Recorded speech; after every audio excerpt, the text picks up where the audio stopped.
लगा इसको नहीं मतलब जा रहे हैं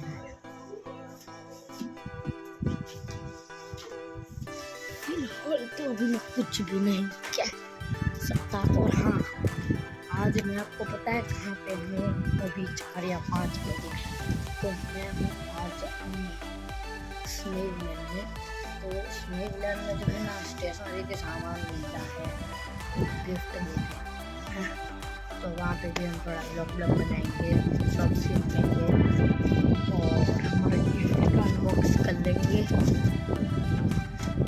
गिफ्ट तो मैं अनबॉक्स वीडियो नहीं बनाऊंगा, मैं दिखाऊंगा कि क्या क्या मुझे मिला है।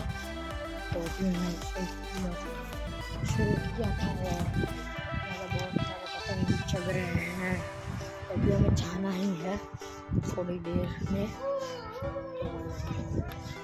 इसीलिए आप देखो तो मैं यहाँ पर आया था।